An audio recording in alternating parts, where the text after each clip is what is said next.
Welcome to the club. Welcome to The Explainer. We spend a lot of time talking about the heat of battle, the strategy, the glory, but what happens after? Today, we're diving into a powerful piece of Tolstoy's classic, War and Peace, to explore exactly that, what it means to come home. So, what really happens when the soldiers come home? We're going to follow three young men from War and Peace, each one returning from the massive War of 1805 to a life that, well, they might not even recognize anymore. All right, so picture this. It's early 1806. We're in Moscow, and we're about to see the homecomings of three very different men, Nikolai Rostov, Pierre Bezukhov, and Andrei Bolkonsky. Their experiences are running in parallel, but you're about to see just how starkly different they are. Their lives are about to be changed forever, not by the war they just left, but by the so-called peace they've returned to. Okay, first up, let's meet Nikolai Rostov. He's a young, dashing hussar, and his return is, well, it's pretty much the storybook version of a hero's welcome. It's pure, idealized, almost overwhelming joy. The second his sled pulls up, he's out and running inside, his heart just pounding. And the house, which was totally still a moment before, just explodes. It's a storm of pure emotion. And he is just swarmed. Instantly, it's this beautiful chaos of shrieks and tears and kisses, and he can barely even tell his father from his siblings. Everyone is just on top of him. And what's so powerful about this scene is just how physical all this joy is. His sister, Natasha, is literally leaping around him like a goat. His mother just collapses onto him, sobbing with relief. And then there's his cousin Sonia, just glowing, her eyes completely fixed on him. It's this whirlwind of pure, unfiltered happiness. And in this moment, for Nikolai, this is everything. He feels like he's 10 feet tall. He's not just a kid anymore. He's a celebrated soldier, a hero. And he totally leans into this new identity, loving all the attention and freedom that comes with it. But, that same glitzy high society, it's a completely different story for our next soldier, Count Pierre Bezukhov. For him, Moscow isn't a place of joy. It's where everything is about to go horribly wrong. See, Pierre's homecoming is poisoned from the very start. And it's all because of an anonymous letter. He's at this huge dinner, supposed to be celebrating war heroes, but all he can think about are the words in that letter, the suspicion that his wife, Helene, is cheating on him. And who's sitting right across the table from him? Dolokhov, the very man named in the letter. A guy Pierre once considered a friend, a guy who lived in his house. Every time their eyes meet, Pierre just feels this monstrous rage building up inside him. And then Dolokhov, he just twists the knife. He raises his glass with this little smirk and makes a toast, and it's aimed right at Pierre for everyone to hear. The humiliation is absolute. And that's it.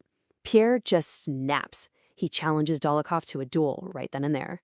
So the next morning, they're in the snowy forest. Pierre has literally never held a pistol properly in his life. He closes his eyes, fires almost randomly, and to his absolute shock, Dolokhov goes down. And this is where Tolstoy just blows your mind, right? Dolokhov, this cruel, arrogant womanizer, is lying there, possibly dying. And what does he say? He's worried about his mother. It turns out this absolute bully has this deep, profound love for his mom, and his biggest fear is the pain this will cause her. So Pierre, totally shaken, goes home to confront Helene. And her reaction? She just laughs in his face. She basically tells him, "Of course I'd take a lover. What kind of idiot husband are you?" Her complete contempt is more of a confession than anything else could be. And that is the final breaking point. Pierre completely loses it. He grabs this huge marble slab off a table, feeling what Tolstoy calls the ecstasy of fury, and he just screams this one command, "Get out," with so much rage it echoes through the entire house. In that single moment, his marriage is completely shattered. Okay, so let's leave all that Moscow drama behind for a moment, because far away from the duels and the parties, our third soldier's homecoming is unfolding, and it's a quiet, absolutely devastating tragedy. This is Prince Andrei Bolkonsky. For Prince Andrei's family, the news comes in the worst possible way, a formal letter from the general. Andrei fell at the Battle of Austerlitz, a hero, but he's missing, presumed dead.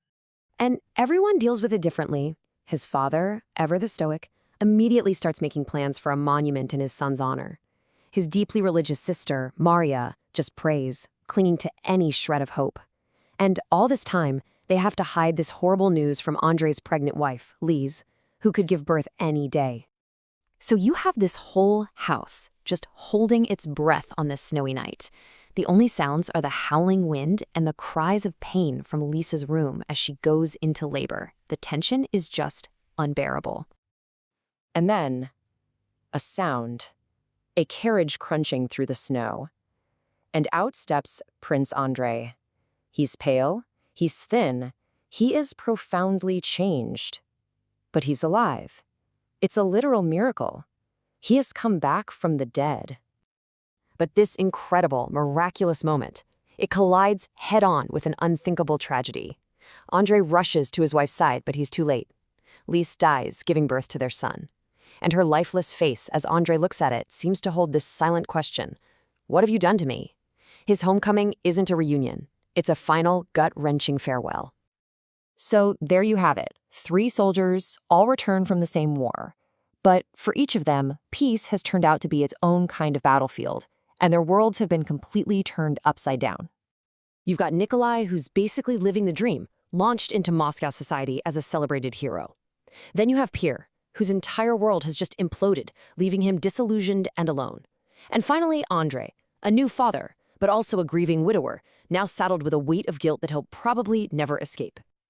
You see, the war with Napoleon might have paused, but for these men, the real battles, the internal ones, they're just getting started.